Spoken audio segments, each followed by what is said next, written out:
This week, I sit down with Mike Hehner, and we talk waxworms versus crappie minnows, do underwater cameras scare fish, largemouth bass through the ice, and stunted bluegills.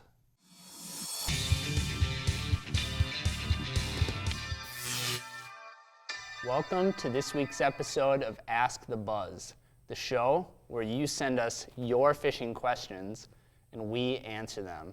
Now this week I have with me Mr. Mike Hehner, and if you watch the Angling Edge television show, you've probably seen Mike a few times, and Mike's also the field producer for Lund's Ultimate Fishing Experience.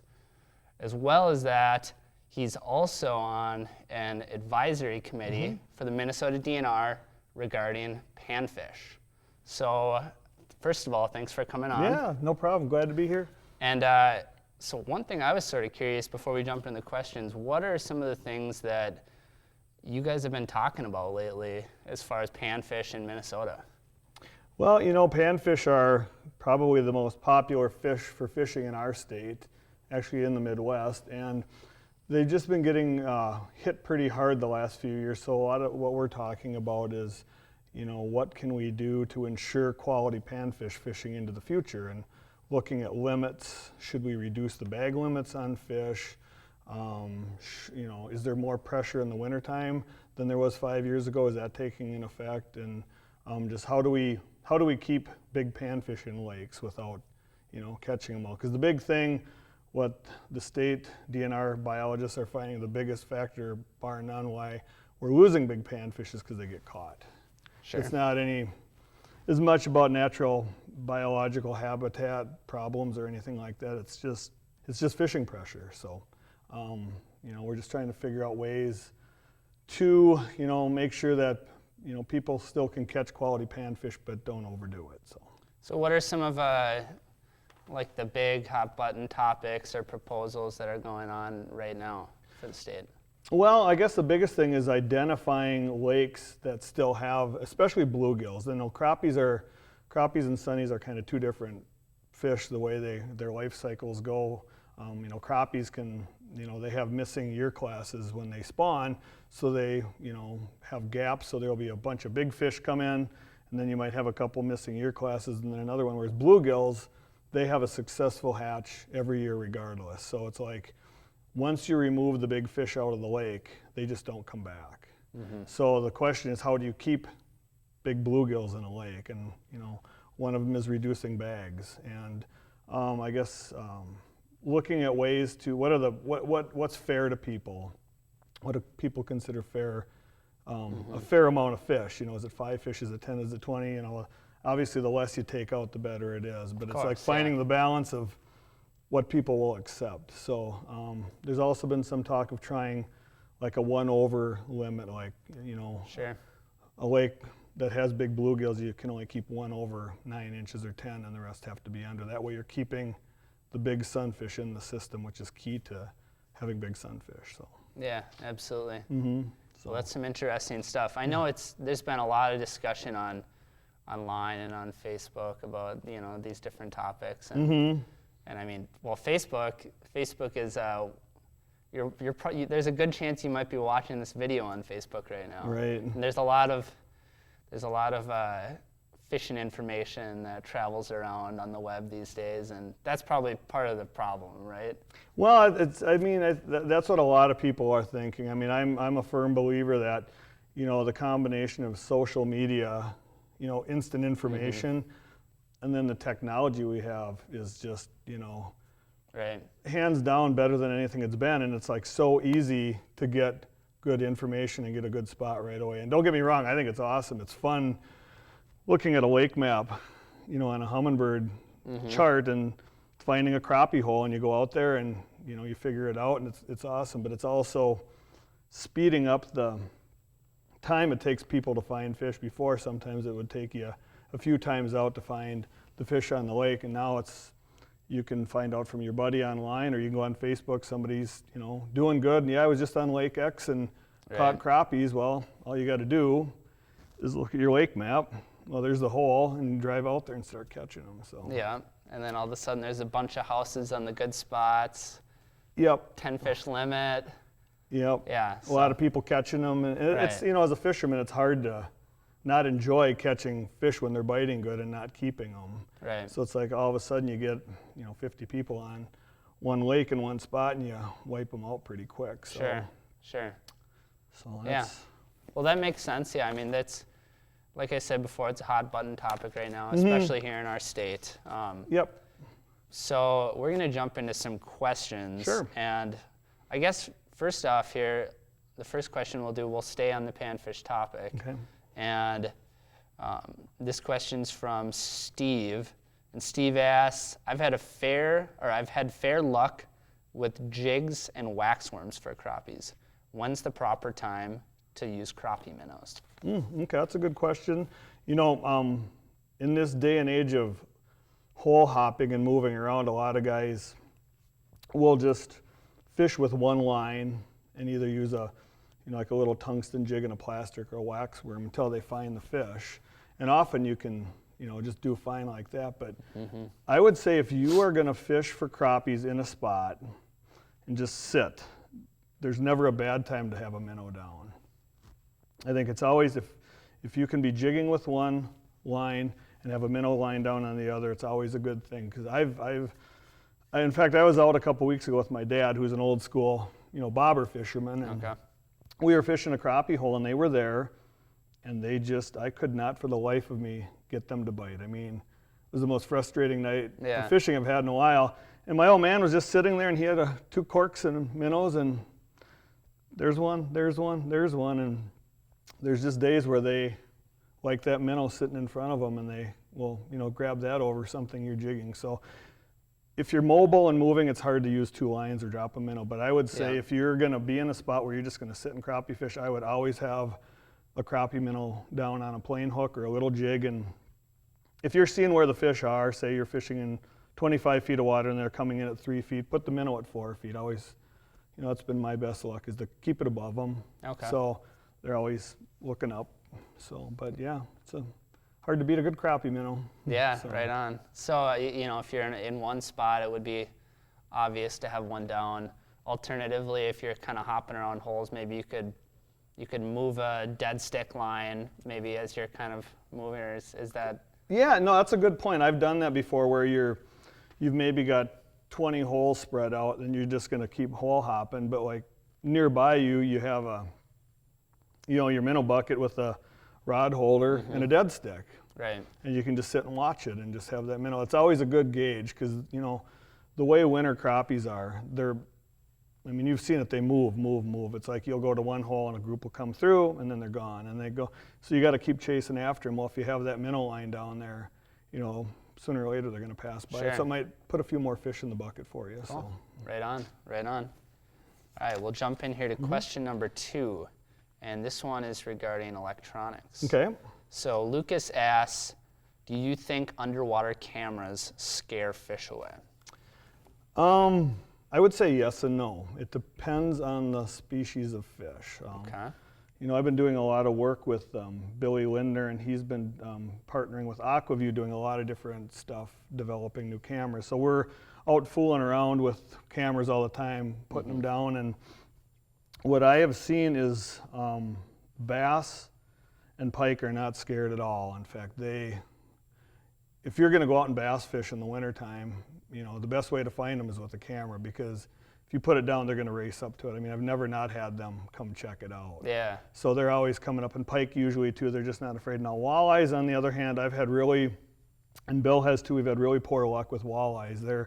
You'll see them with the camera, but if you keep the camera down, it just always seems like they stay out on the periphery of the camera. They won't come in, and you got to be on a really special bite or in the evening to have them actually come in and bite your jig on camera. It depends on the year. Like this year on Mille Lacs, they were biting like crazy, so you could get them to do it. But I would say on average, walleyes are pretty camera shy. Okay. Crappies the same way. They're not huge camera. I've had marginal luck with them, but bluegills and perch are pretty curious too. So it depends on, and trout species, of course. I've trout fished and white fished a lot, and they hate the camera. They just are you'll see them, but they never will come in and bite your jig on camera, but the minute you pull the camera up, you'll get them. So, Right. So I think it's species dependent, but it's fun to fool around with them. I mean, I probably learned more about ice fishing using a camera than anything, and not as much, finding fish, but just even what fish do on the camera. Yeah, right. So, how they bite stuff and what you're looking at, so, and finding habitat, not even finding fish, but it's like, okay, you want to find you're looking for a transition zone, you can look at your lake map and see where the depth changes, but to actually find where something goes from rock to sand or weed to the drop off, you're dead on when you're looking with the camera. So. Right, exactly. So. Yeah, that's super interesting. I know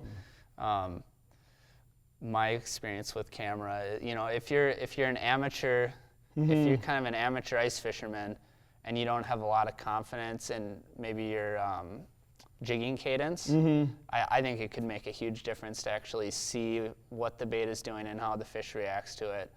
Otherwise, you're jigging with no confidence in what you're doing. And right. I think it can be a huge tool.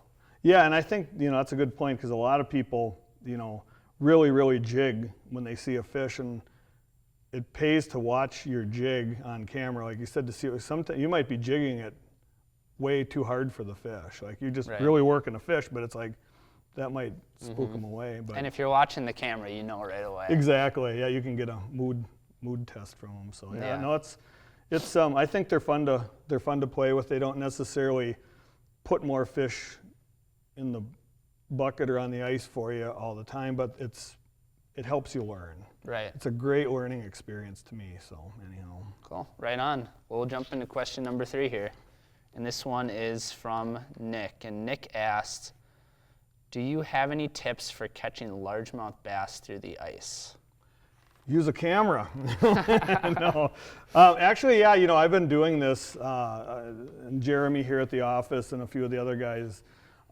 There's a few lakes around the Brainerd area here that are pretty good bass lakes in the wintertime. I don't know what it is. You can have 20 lakes in an area that have all have largemouth in them, but some you can get them pretty good on and others you can't. And I don't know, I haven't figured that out, but it usually, has to do with good green weeds. Okay. And if you can find good green weeds in a lake that stay green all winter long, you'll find bass in them. So I guess first off, if I want to catch bass, I'll look for them with a camera and look in the weeds, and if you find them, you'll catch them. As far as techniques go, I'm kind of old school on some stuff too, so if I can, I always like to have a tip up out. It's kind of a gauge for me as far as fish, because just like the crappie and the minnow thing, I've had days where the only thing I can catch those bass on is a shiner minnow. They just will not touch your jig. But if you have a flag or a cork and a shiner, like a 3-inch shiner minnow on a plain hook, that thing will be going all day. The bass just keep coming in and hitting it. So maybe not as fun for some people, to catch a bass on a tip up versus a jig, but it's still cool catching bass, I think. But so that to me is a good gauge. So what I'll do is, find a weed line where I, know there's some bass, and put a flag in one spot and then just cut holes and basically fish almost like you're fishing for panfish. Use a little plastic, like a tungsten jig and a little tail, or Jeremy here at work, he uses hair jigs like you would use in the summer, but a downsized marabou jig, or just even a small jig and a wax worm. But again, that's bringing this all full circle. That's where the camera and cadence and all that comes in that you were talking about, because we've been watching the bass on the camera doing some filming, and you would be amazed at a 3-pound largemouth will come into a little 32nd ounce jig and a wax worm, and on the camera, and his nose will be, half an inch away. Yeah. And stare at it. So you're watching this on your flasher or your graph, and it's like your jig and the fish are one. And you're like, why isn't he biting? Why isn't he biting? And this fish is staring at it, and he'll open his mouth about this far, and just the vacuum will suck it in, and you won't feel the bite. So, there's been times we've been out there where they've been biting that light where you actually aren't catching them unless you're watching it on a camera, watching them take the bait in. So it's weird to see a big predator fish like that. Yeah. bite like that, but they're a fun fish to fish in the winter. But again, I think you need to be, on a lake where there's a lot of bass and there's some good green weeds. That's been my best success. So as far as the green weeds go, do you usually target the edges or up in the weeds? Or both? Both mainly, but I would say more in them. You'd be surprised. You can, get them on the edge, but the trick in the weeds is to find the areas where it's not too thick to fish. You can put a camera down and spin it around and see the bass in the weeds, but you literally can't fish, so you have to, keep cutting holes until you find a pocket where you can actually get your bait into. But if they're in the weeds and going through them, it seems to me they're more apt to bite too, because I don't know if the confines of the weeds or whatever, but some of these clearer lakes where you have a weed line down to 12, 13 feet, and you got cabbage in 7, 8 feet, and it's just nice and stays green throughout the winter for whatever. Some lakes it will, some it won't, but the ones that do, that's been like pretty sure thing. The deal. Yep, I think so. All right, awesome. Yep. Well, that's been my experience anyhow. So. Sure. Well, I'd like to get out and get on that bite at some point. It's pretty cool. Well, we can't now though, because the season's closed here in Minnesota. Yep. Yeah, we just closed up a couple days ago, but you can. It's something to do early ice next year too. So. Sure. Yeah. Right on. Well, I think we're gonna jump into one last question here. Okay. I think we might be getting a little long, but I want to ask this question anyway because I'm personally interested. So Cole was curious about stunted bluegills. Okay. And so his question was roughly, how do bluegill populations become stunted, and how does that affect the other species in a lake? Yeah, boy, that's the $1 million question with this panfish group I'm in. I think the stunting of the panfish is getting to be more understood now with their life cycle. From what I understand, from what all the biologists are telling me is, bluegills in a normal population, if you have a good lake with, all sizes of bluegills, typically, the first 4 to 5 years of their life, all they do is eat and grow. So you get that's when you get the 10-inch fish, the big fish. They spend all their energy eating and not worrying about reproducing. So they get big. Well, the big ones are the successful nesters too. So when you remove all the big fish, like say there's just a unbelievable bite one winter and everybody just goes and clobbers all the bluegills and they pull the majority of the big fish out of there, then you're left with a population of little fish. Well, their instinct, or what their instinct tells them to do is spawn, because the big ones are gone. So now you have a population of little fish that becomes sexually mature, not at 5 years, but at 2 years old. So 2-year-old bluegills are only, 3-4 inches long, maybe 5 inches long. So now you got a lake full of those, and they're all spawning. So they're putting all their energy into spawning and not growing. And that never is able to right itself. So the key is to keep big bluegills in the lake. So I guess as a preachy little bluegill guy word is, if you're on a good bluegill bite, keep those 8, 8.5, 8 3/4 inches. But if you're catching 9, 9.5, 10-inch fish, let most of those go. Those are the ones that are going to keep control of the lake and keep the balance of the population in check. So, go ahead. Go ahead. No, I was going to say, but as far as fishing them and what effect they have, I think it's rather complex because it involves a lot of the lakes around here. It also involves, the small pike and the perch, and they're all interconnected with, affecting each other. The bluegills, or the pike eat all the perch, and then there's no perch, and then the perch don't control the bluegills as much when they're younger and all down the line. But I don't think it affects lakes that much as far as the predator fish go, the walleyes, the pike, the bass. They're just... So a stunted bluegill lake could be a phenomenal bass lake or walleye lake. Or absolutely. Pike. Yep. It's just a bad bluegill lake. Yeah, right. So is there any possible way to reverse a stunted bluegill population? Is it done once it happens? Well, you know what I've been told, for the most part, yes, it's really, really, really hard. I mean, the lakes that do come back are ones that winter kill. So you're basically killing all the fish in the lake starting from scratch. The guys at the Minnesota DNR told me there was one lake in particular where they were pulling fish out of every year for like they were netting small bluegills out of this lake for many, many years for a county fair or a fishing contest or a pond in town or something, and they had been doing it for 20 years, and they actually noticed a increase in the average size of the fish in the lake, so it started bringing it back. So it was, again, it was removing the small biomass of all those fish, so there's fewer, and then they can get bigger. But are there situations where a bluegill population could stunt in a lake without man coming in and taking out big bluegills, or is that? Yeah, I think so. Just especially on the ranges, get on the outer edges of their ranges, just because of the growth. Okay, sure. Growth season, they just can't grow big. It's being in this group, it's really fun. You get to see all the data from the lakes with the big fish and what it takes. And there's some lakes with big bluegills that they just won't get over 10 inches because they basically die first. They just can't grow.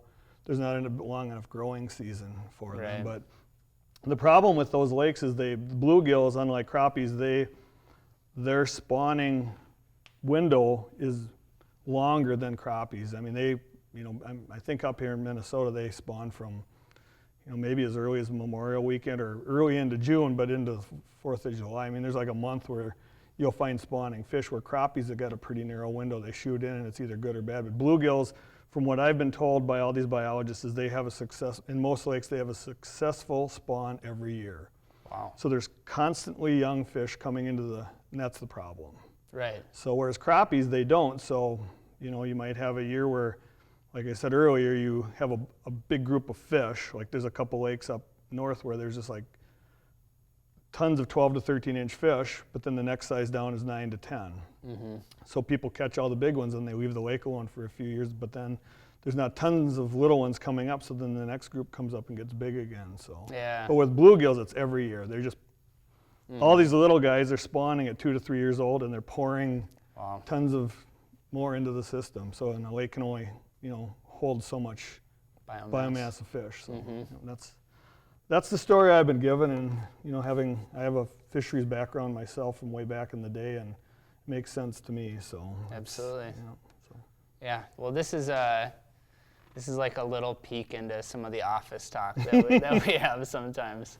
As you can tell, I like panfish. So. Right. Well, so speaking of panfish, we're done with the questions.